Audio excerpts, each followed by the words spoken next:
भरलो पाया गणपती बाप्पाचे न केली मिनी ब्लॉगची सुरुवात. घेतला चहा कारण की भूक लागली होती ना. चहा खाला बिस्किट ना. मारला बेला विट्टा ना. निघलो मम्मीच्या शॉपवरती जायला कारण की मम्मीला आली ती भाकरींची ऑर्डर. तर मम्मी बोलत होती ये ते शॉपवर ना. मला कामावर पण जायचं होतं. मग निघलो कामावर जायला. आलो कामावर ना. या दोघांचं काय चालू होतं काय माहीत. मला लागली होती भूक. मग मागवला नाश्ता. आला नाश्ता ना. घेतली सगळी झोर. या बाईने घेतला होता चालान काढायला. या बाईने एक कारला चालान सरळ ना एक कारला उलटा. काय बोलणार होता याला. कौन है ये लोग, कहाँ से आते हैं. झाली होती जेवायला सुट्टी ना. चाललं होतं घरी जेवायला.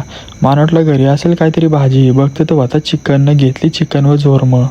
जेवलो आणि गेलो काकांच्या घरी. तर या तिघांचं काय चाललं होतं का माहीत.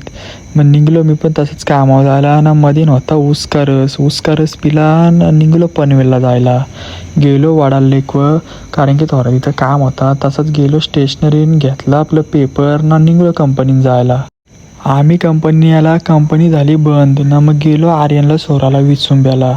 सोरला आर्यनला विचुंब्यानं निघलो घरी जायला ना. रस्त्यात भेटली होती चिंबोरी ना. चिंबोरीला टाकली डिक्की ना. आणली घरी. कितने तेजस्वी लोग हैं हमारे पास, कितने शानदार विचार रखते हैं. आला आयुष भाईचा फोन. सांगते ये मिसल खायला. गेलो आयुष ते मिसल खायला ना. ब्लॉगचा एंड पण तिथंच केला.